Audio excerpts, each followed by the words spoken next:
Hello parents, मैं हूं जो फ्रॉस्ट। 3 दिन में पॉटी ट्रेनिंग करना नामुमकिन लगता है, लेकिन सही प्लान और सब्र के साथ ये बिल्कुल मुमकिन है। ये कोई जादू नहीं है, ये एक फोकस्ड, कंसिस्टेंट तरीका है जो आपके बच्चे को ताकत देता है और आपके परिवार को डायपर से आजादी दिलाता है। आपको अपना शेड्यूल खाली करना होगा और 3 दिन तक अपने बच्चे को पूरा ध्यान देना होगा। इसे एक खास बॉन्डिंग रिट्रीट समझो। शुरू करने से पहले पक्का कर लो कि आपका बच्चा तैयार है। क्या वे टॉयलेट के बारे में उत्सुक हैं? क्या वे 1 या 2 घंटे तक सूखे रह सकते हैं? क्या वे थोड़ी मदद से अपनी पैंट ऊपर नीचे कर सकते हैं? जो बच्चा तैयार नहीं है, उसे जबरदस्ती करने से निराशा ही मिलती है। ये प्लान उन बच्चों के लिए है जो बस तैयार होने ही वाले हैं, जिन्हें बस एक आखिरी धक्के की जरूरत है। गहरी सांस लो। ये एक रोमांचक सफर की शुरुआत है। हम डायपर को अलविदा कह रहे हैं और बड़े बच्चों वाली पैंट को हेलो। क्या आप तैयार हैं? चलो शुरू करते हैं।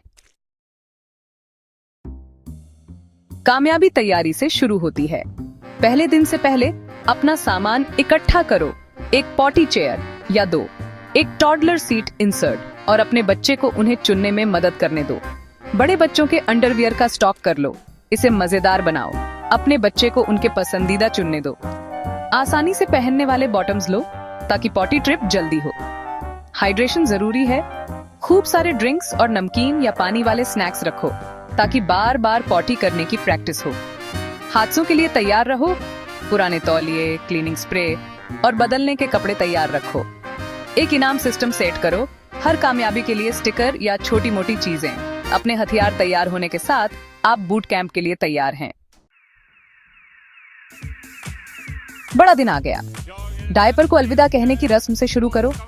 अपने बच्चे को उन्हें पैक करने और अपने नए अंडरवियर पहनने में मदद करने दो।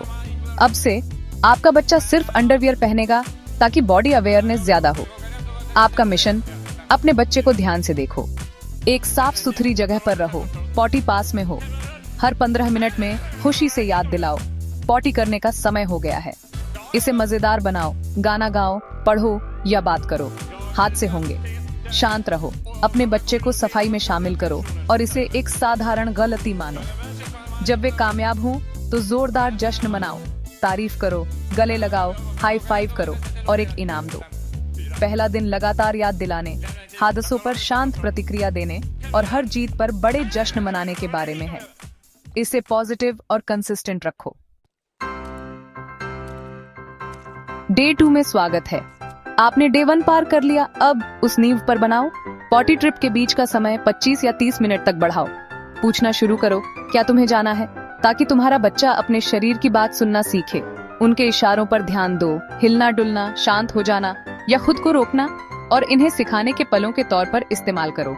आज एक छोटी सुपरवाइज्ड आउटिंग की कोशिश करो। पॉटी और बदलने के कपड़े ले जाओ। बाहर एक कामयाब ट्रिप कॉन्फिडेंस के लिए बहुत बड़ी बात है। जश्न बड़े रखो और हादसों पर शांत प्रतिक्रिया दो। डे 2 के अंत तक तुम कम हादसे देखोगे और शायद तुम्हारा बच्चा खुद कहेगा कि उसे जाना है। सिर्फ कामयाबी की नहीं, कोशिश की भी तारीफ करो। तुम कॉन्फिडेंस बना रहे हो एक एक पॉटी ट्रिप करके। डे 3 आजादी के बारे में है। याद दिलाना बंद करो। अपने बच्चे को तय करने दो कि कब जाना है। तुम्हारी भूमिका एक सपोर्टिव ऑब्जर्वर की हो जाती है। अपने बच्चे और प्रोसेस पर भरोसा करो।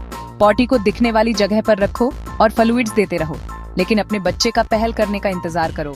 जब वे खुद जाएं, तो उन्हें जितना हो सके उतना मैनेज करने दो। मदद सिर्फ पूछने पर ही दो और उनकी कामयाबी का जश्न मनाओ। एक लंबी आउटिंग प्लान करो, शायद पार्क या दादा दादी के घर। उन्हें निकलने से पहले पॉटी करने की याद दिलाओ और बाहर होने पर टॉयलेट ढूंढने के बारे में बात करो। एक ट्रैवल पॉटी और एक्स्ट्रा कपड़े पैक करो, बस एहतियात के तौर पर। अगर हादसे होते हैं तो शांत रहो और उन्हें दिलासा दो। डे 3 के अंत तक तुम्हारा बच्चा समझ जाएगा कि क्या उम्मीद है और अपनी तरक्की पर गर्व महसूस करेगा। इस मील के पत्थर का एक साथ जश्न मनाओ। बधाई हो, आपने 3 दिन का पॉटी ट्रेनिंग बूट कैंप पूरा कर लिया है। ये सफर खत्म नहीं हुआ है। इन दिनों को नींव समझो। कंसिस्टेंट और धैर्यवान रहो। हादसे अब भी होंगे, खासकर तब जब आपका बच्चा थका हुआ या डिस्ट्रैक्टेड हो। शांत और पॉजिटिव रहो। बाहर जाने से पहले, झपकी से पहले और सोने से पहले हल्की याद दिलाते रहो, लेकिन धीरे धीरे अपने बच्चे को लीड लेने दो। रात में सूखा रहना एक अलग पड़ाव है। इसमें जल्दबाजी मत करो। रात में तब तक डायपर का इस्तेमाल करो जब तक आपका बच्चा सूखा न उठने लगे। अपने बच्चे के सबसे बड़े चीयर लीडर बनो। हादसों के लिए सजा देने से बचो। तरक्की और आजादी पर ध्यान दो। आपने अपने बच्चे को एक बहुत बड़ा तोहफा दिया है। अपनी टीम वर्क का जश्न मनाओ और उनकी कामयाबी को सपोर्ट करते रहो।